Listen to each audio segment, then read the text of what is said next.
Aujourd'hui, si vous désirez une voiture de luxe et que vous avez environ 170 000 € à dépenser, il y a beaucoup d'options qui s'offrent à vous. Vous pouvez acheter une Porsche, vous pouvez acheter une Ferrari. Mais si vous avez envie de quelque chose qui se démarque, de quelque chose de différent, avec un look néo-rétro mais quand même de la mécanique actuelle, vous pouvez opter pour ça, une Wiesmann MF4 Roadster.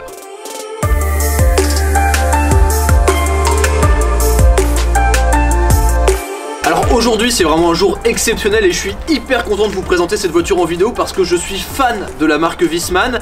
La première fois que j'ai entendu parler de cette marque, c'était il y a quelques années dans Sport Auto. Ils avaient essayé une Wiesmann MF5 GT, donc qui est le plus gros modèle de la gamme, avec dedans le V10 des BMW M5 et M6. Avec de tels arguments, vous comprenez que j'ai très vite été attiré par la marque. Créée en 1985 par les frères Wiesmann, ce constructeur allemand avait alors un objectif: créer une voiture à l'apparence ancienne avec des technologies modernes. Si on commence par l'avant, on peut directement voir la ressemblance avec la Jaguar Type C, donc avec ce triple bosselage à l'avant et cette grille qui tombe. Personnellement j'adore, lorsqu'on voit la voiture de l'avant, ça paraît tellement large. On voit surtout que les hanches sont très sculptées, mais toujours avec une ligne de carrosserie très douce. Le logo de la marque est un gecko, sorte de petit lézard pouvant grimper verticalement sur la plupart des surfaces, ce qui donnera d'ailleurs le slogan « Les Wiesmann collent à la route comme un gecko sur un mur ». Lorsqu'on voit les jantes, on se pose quand même des questions sur le potentiel sportif de la voiture, parce qu'il faut dire que ça fait très moderne. Là, on a des jantes BBS forgées en 20 pouces, elles sont vraiment magnifiques. Ça sculpte vraiment le profil de la voiture. On a ici gravé Wiesmann dedans. Là on a marqué forgé, et jusque sur les jantes il y a des détails qui sont géniaux, comme par exemple ici le petit gecko sur le bouchon de valve des pneus. Jusqu'à la disparition de la marque en 2014, toutes les Wiesmann ont été assemblées de A jusqu'à Z à la main dans l'usine allemande de Dolmen. Les châssis en aluminium sont d'abord collés puis vissés, donc c'est vraiment de l'artisanat automobile. Ah, et d'ailleurs s'il vous prend l'envie de chercher l'usine sur Google Maps, je vous fais pas de dessin, c'est difficile de la louper. Un élément qui sculpte encore plus le profil de cette voiture, c'est cette ligne ici qui est directement dans la carrosserie. Il faut savoir que tous les panneaux extérieurs sont faits avec de la fibre de verre, c'est beaucoup plus léger, très rigide, et voilà, c'est une technique qui est très particulière à Wiesmann, mais c'est vraiment magnifique. Cette ligne que l'on retrouvait à l'avant, on la retrouve également ici. Regardez comme l'arrière est énorme. Les passages de roue sont vraiment très élargis. À l'arrière c'est du 285 en 20 pouces également. Et voilà, c'est tellement particulier. On retrouve 4 lampes de chaque côté qui ont comme été forcées dans la carrosserie. C'est vraiment très élégant. Ici la malle de coffre fait un petit spoiler pour asseoir l'arrière. Bien sûr, double sortie d'échappement. J'adore ce style d'échappement parce qu'on a vraiment l'impression que c'est deux tubes en inox qui ont été sciés vraiment à la main. Ça fait super agressif, et de l'arrière la voiture est tellement large sur la route et basse. C'est un chef-d'œuvre.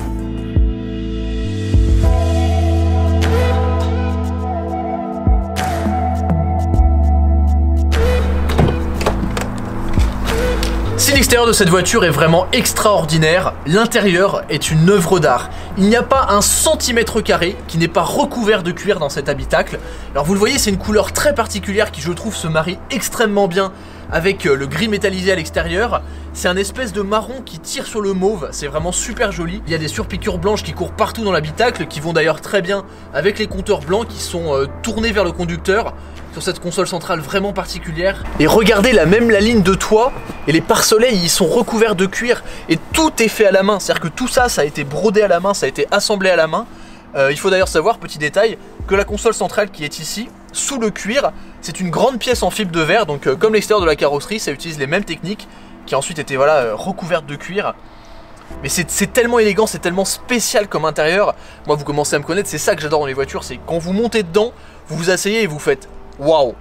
Bah là c'est ça. En plus des matériaux somptueux, on retrouve à bord les technologies modernes normales dans une voiture de 2010, siège électrique chauffant, bon système son et caméra de recul. Notre modèle est équipé d'une boîte automatique à 6 rapports d'origine BMW, comme le moteur d'ailleurs que vous allez sûrement reconnaître.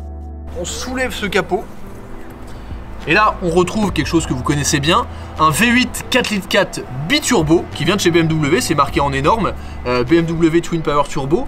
Donc c'est un 4 litres 4 qu'on retrouve notamment sur le X5M et le X6M. Dans cette voiture, il développe 408 chevaux pour 600 Nm de couple. Oui, c'est beaucoup. C'est beaucoup, mais il faut savoir que dans la dernière version de la MF5 GT, donc le modèle au-dessus, ce V8 a remplacé le V10 qui n'était plus produit chez BMW, sauf que cette fois il culminait à 555 chevaux. Ça devait être sauvage, voire dangereux.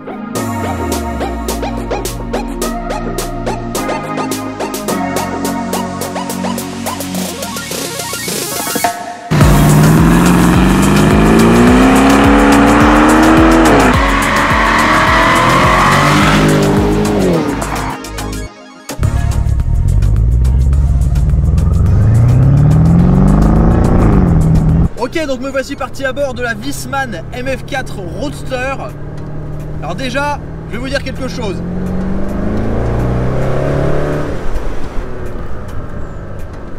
Oh. Écoutez ça.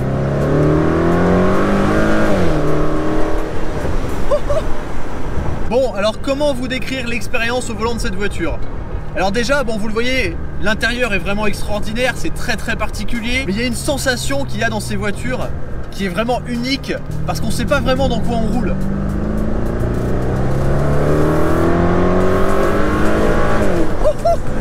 On a l'impression d'être dans un espèce d'ovni sur la route, c'est tellement particulier.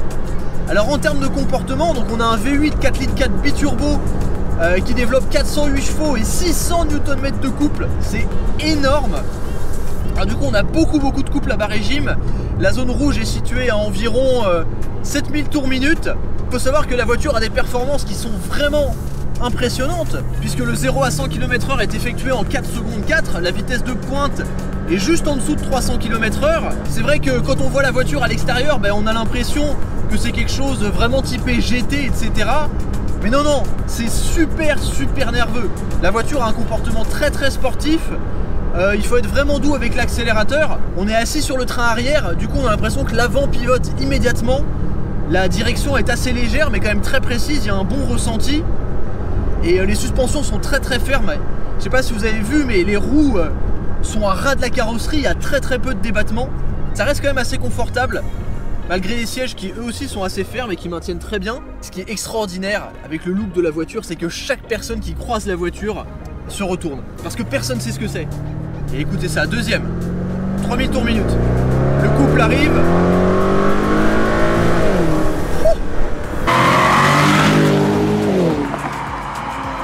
Le son est incroyable. Et cette expérience, le fait de ne pas avoir de toit, c'est hallucinant. Donc là j'ai mis la voiture en mode sport, ce qui fait qu'on a un ensemble boîte moteur plus réactif. Je gère la boîte avec les palettes au volant, qui est assez réactif, je dois le dire. On a des petites palettes derrière qui sont faciles à avoir. C'est vraiment particulier aussi la position de conduite. Alors je suis assis très bas, je sens que je suis assis sur l'essieu arrière parce que le capot est gigantesque et il est très loin de moi. Et le couple qui grimpe. Là, rétrogradage vraiment très rapide. Alors je fais très attention parce que c'est une voiture avec un châssis en aluminium. Tous les panneaux sont en fibre de verre et la voiture ne pèse que 1400 kg. Donc 1400 kg avec 600 Nm de couple, un moteur à l'avant et surtout une propulsion. Faut faire extrêmement attention. Alors, la direction est vraiment très légère, c'est amusant. Mais là, dès qu'on veut remettre un peu de gaz, il n'y a vraiment pas besoin d'appuyer fort. C'est le couple qui fait tout. Il faut quand même faire attention, la route est légèrement humide, mais là, il y a rétrogradage. Ça gueule! Et ça le fait avec tellement d'élégance, tellement de caractère. C'est une telle expérience d'être dans un truc comme ça. Je rêve d'une Wiesmann depuis des années. La première fois que j'en ai vu une, comme je vous l'ai dit, c'était une MF5 GT. Donc la version V10 extrêmement longue en coupé. Mais là en cabriolet, cette expérience, il y a une sensation à l'intérieur qui est indescriptible. Un sentiment de classe qui se mêle quand même à la brutalité du V8. On va aller s'insérer sur la route.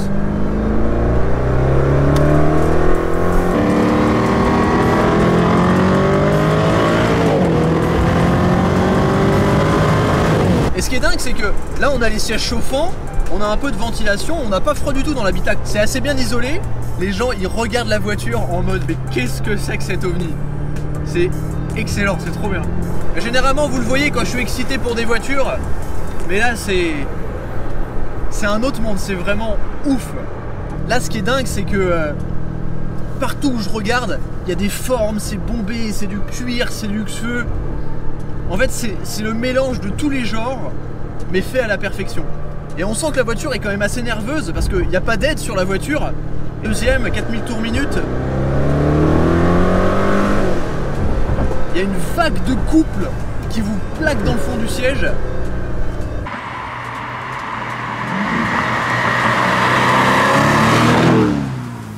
Croyez-moi, si un jour j'ai 170 000 € à mettre dans une voiture vraiment exotique, vraiment particulière, j'achète une Wiesmann, mais direct, je me pose même pas la question. C'est génial.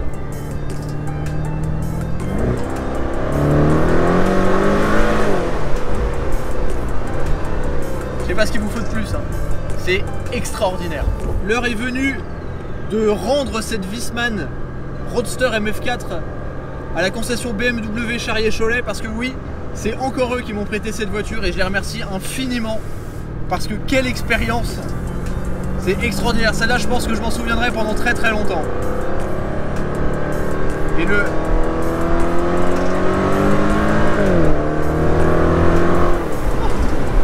donc évidemment un énorme merci à la concession BMW Charrier, au directeur Monsieur Charrier pour avoir prêté cette voiture.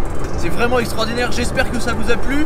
Un grand merci au Golf de Cholet de nous avoir accueillis au début de la vidéo, ils ont été super sympas. N'hésitez pas à aller checker tous leurs liens qui sont dans la description, pareil pour BMW Cholet. Évidemment, likez la vidéo si elle vous a plu, dites-moi ce que vous achetez comme voiture exceptionnelle et exotique pour 170 000 €. Abonnez-vous à la chaîne YouTube, rejoignez-moi sur Instagram. Je vous dis à très très vite sur The Glove Driver. Et même si je fais la blague à la fin de chaque vidéo, croyez-moi, BMW Charrier, celle-ci je vais vraiment pas vous la rendre. Allez, salut!